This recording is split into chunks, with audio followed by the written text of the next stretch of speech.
Hi, and welcome to another episode of Conversation with a Chef. I'm Jo Ritty, and I love sharing with you the conversations I get to have with talented and passionate chefs. It's the backstory, if you will, to the food they're putting up.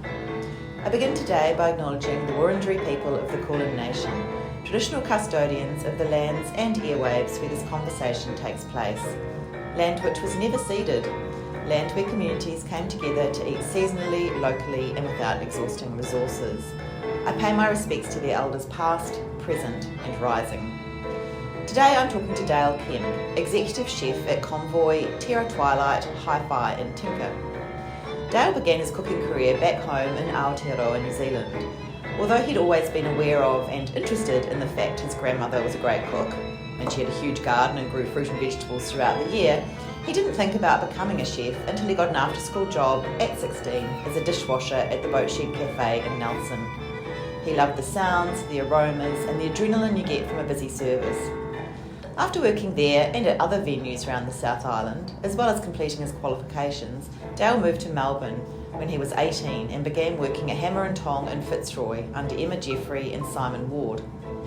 After Hammer and Tong, he worked at Little Big Sugar Salt on Victoria Street in Abbotsford as sous chef, before starting at Terror Twilight, also as sous chef. A few months later, he took over the head chef role.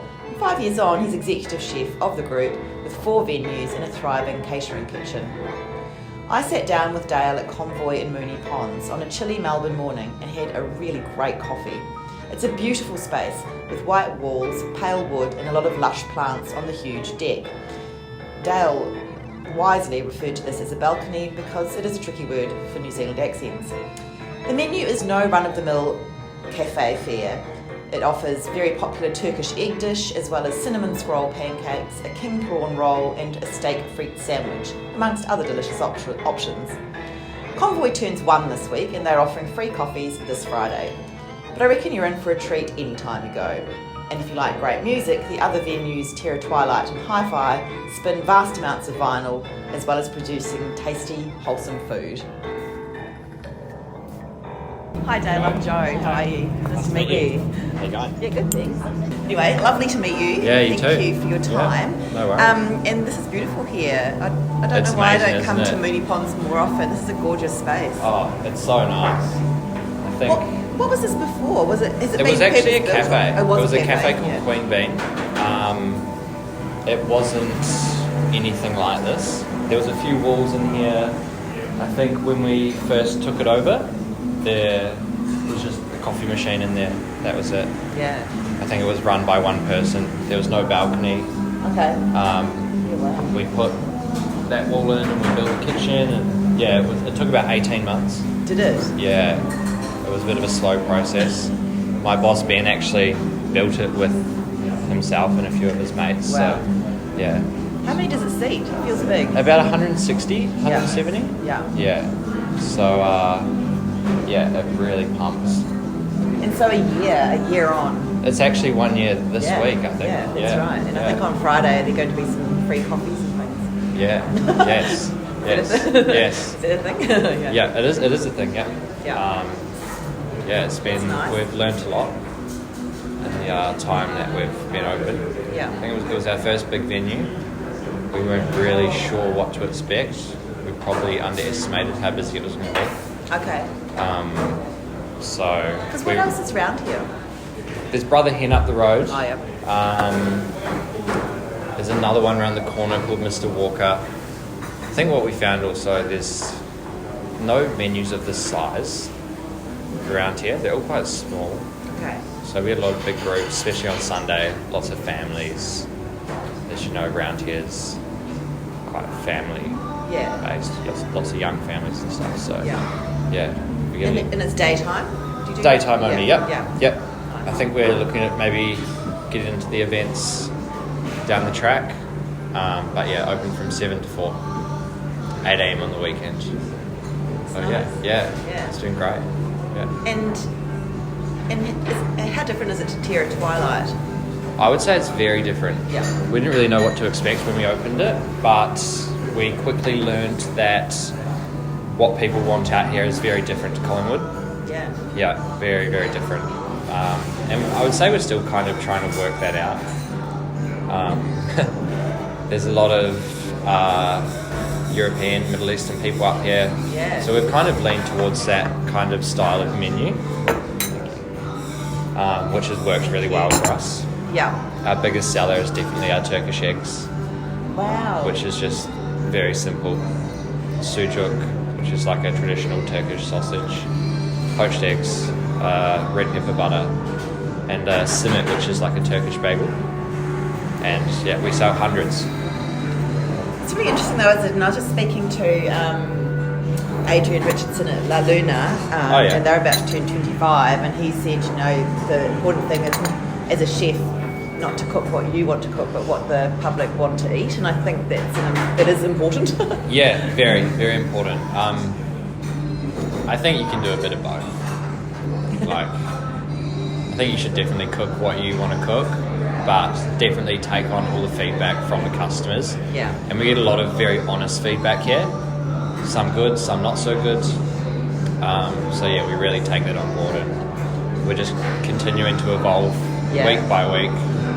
We're tweaking and making it small adjustments every week, just to try and make it better, which is good though. I mean, that's what it's all about, isn't it? And I think that's what I love about talking to chefs, is that you seem like a bunch of really curious people who want to keep learning, and I think that's great as well. And I think in cafes you don't see it enough. You don't see people being as creative and evolving as you do in the restaurants.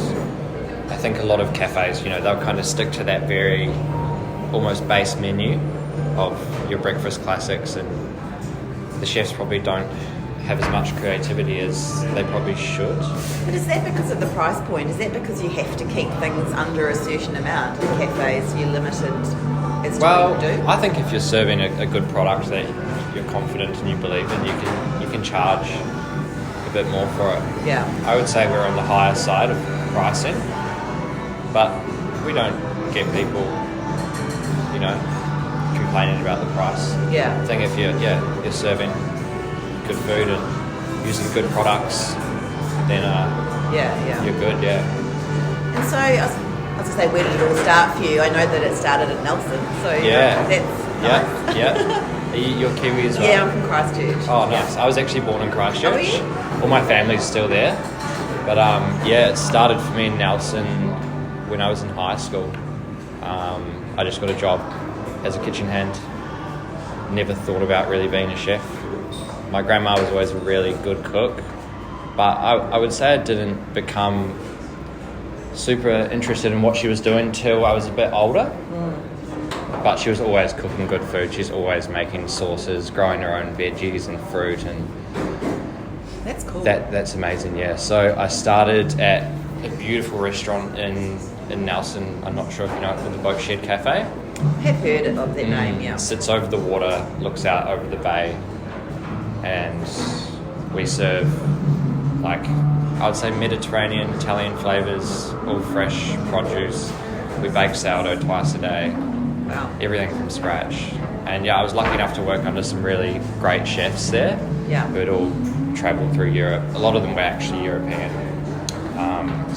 Got a really good start there. What did you like about it? I mean, that sounds like a beautiful place, but what is it? It is hard, like chef life's hard, but obviously something drew you in.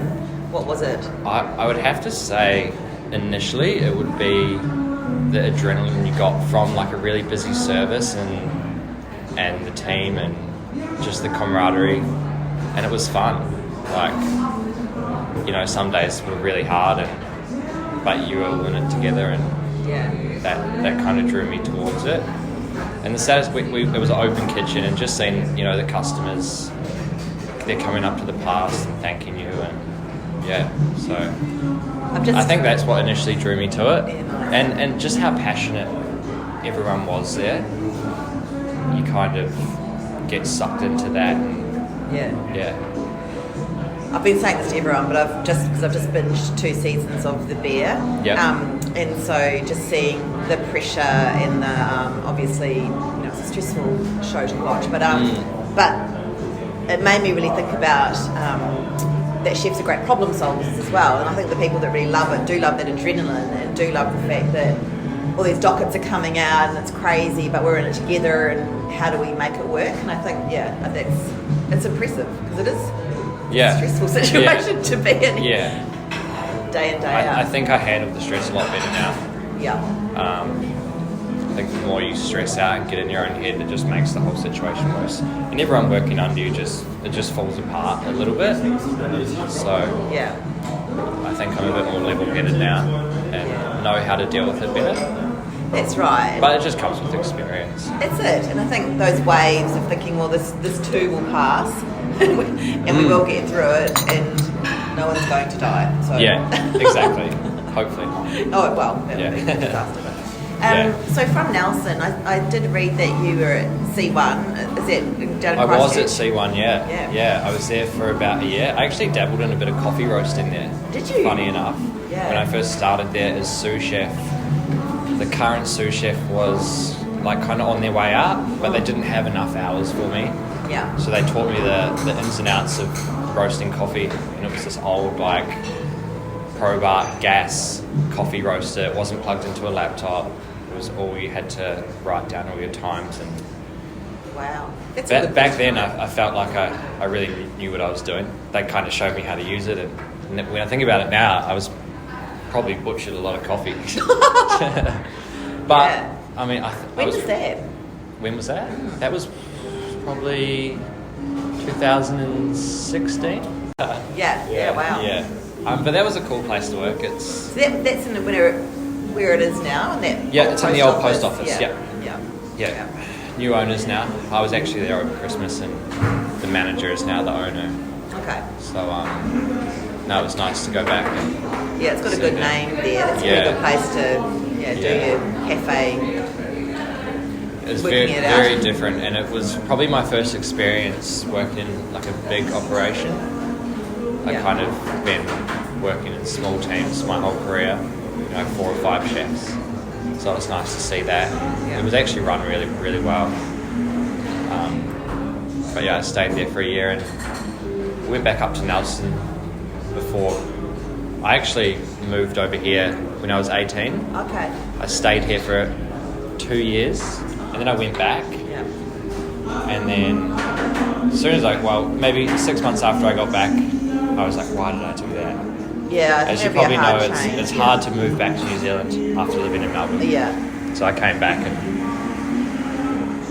it's a hard one because New Zealand is so great and it's so beautiful, and I love going back there. I love hearing so much te reo Māori just used so naturally. I love the landscape, but I just think I can't imagine moving back and living there because it is such a small pond. Yeah. Especially in this industry, like you don't have much choice or opportunity. Yeah. So all my chefs pushed me to come over here. That was the main reason I probably came over. Yeah. Me and another guy I was working with came over together, and probably one of the best choices I've ever made. Yeah. And have you worked in like evening restaurants as well? Initially, yes. The Boat Shed was all evening. Oh, it was all evening. Yeah. We did breakfast on the weekends, but we were known for our evening shifts. But you prefer cafes? When I first moved over here, I started a job at Hammer and Tong. I'm not sure if you know that place. Working under Emma Jeffery and Simon Ward. I've spoken to Emma. Yeah. So that was. I kind of realised you can be creative in the breakfast scene. You can work days and have your evenings off. And they were super passionate, and they were always coming up with new ideas. And that place was absolutely mental. Like, it was so busy every day, even weekdays. It was just crazy. So I think I realised then you can have a bit of creativity in a breakfast scene. Because before that, I thought it was just, you can do eggs benny and eggs on toast. Yeah, that's right. Bircher, and that was it. So that was nice. After that, I kind of just leaned towards that style of chefing, and just kept going with that. Yeah. And now that you're executive chef, so you're overseeing different venues. 4 venues, yeah. 4 venues. Yep. So are you still on the tools, or do you tend to be more... I still do get on the tools. Yeah. Yeah. It's been a bit of a change for me in this business as well. When I first started here, there was just one venue. Yeah. So I've seen it grow, and I started as sous chef and eventually worked my way up to now executive chef. So it was a bit of a shock from running a kitchen and being on the tools every day to then managing 2 venues, then 3 venues, then 4 venues. Yeah. So it's taken a little bit to work out. I work really closely with Kieran, one of the directors, and he has a lot of say in like the menus, and we work on that really closely together. But yeah, I still do jump on the tools. It can get hard sometimes, you know, if you stay on the tools too long at one venue, then the other venue might start to slip, or That's right. So I try and spread my time out over the venues, and of course if someone's sick I might have to cover, or someone goes on holiday. So you've got Convoy, Terror Twilight, Hifi, sandwich shop on Smith Street, which we opened just after COVID. Just takeaway model. I looked. I was somewhere across the road, and I was like, "Oh, that looks really..." And great music. Yeah, we love our music. We have a huge vinyl collection, which we kind of share between Terror Twilight and Hifi. We kind of swap them out and keep it fresh. Yeah. Like Kieran buys all of them. He's probably got a bit of a problem. Probably buys more than he should, but it's great. There's always fresh tunes, and we get so much compliments on it. Yeah. It's a big part of Terror Twilight and Hifi. Yeah. It's the music. Yeah. And we also run a catering business out the back of Hifi, which is based off the Terror Twilight menu, which we kind of started doing at Terror Twilight on the tables before the service, and it just outgrew it. And the kitchen at Hifi is massive. Oh, okay. So we do our catering out of there. And what sort of events? it's pretty much photography studios, funnily enough. Oh. Yeah, we do. Okay. I would say 90% of all the photography studios in the inner north. So they'll have a shoot for the day. We'll do their breakfast. We'll do their lunch. 2 drops. And it kind of just grew from that, from word of mouth. And, it's great. Yeah. And now we're kind of dabbling in a bit of corporate stuff in the city. And yeah. But it's been really good. It's been a big learning curve. I've never really done catering before. What are the numbers Some days we're doing 14 to 15 drops. 15 drops? Yeah. Wow. Yep, so we've got a van now. Some nice sign writing. So yeah, it's really starting to grow. Luke, our head chef at Hifi, does a great job in managing that. He's super organised, which you have to be in catering. Yeah. But it's growing quite rapidly, which is awesome. And in terms of, all the different facets of your job now, I mean, guess staffing's a consideration as well, and making sure that everyone's happy and the well-being is in place, and that's the hardest part about the job. Yeah. Dealing with different personalities, and we're lucky enough to have some great people in our management positions. All of them have been here for quite a long time and worked their way up into those positions. Okay. So I'm very lucky in that regard to have some great people managing the kitchens. But there was a time where I would post a job and I'd get 1 application, or sometimes even none. Oh, yeah. Now, we recently posted a job for Hifi and we got 350 applications. So, where do you start with that?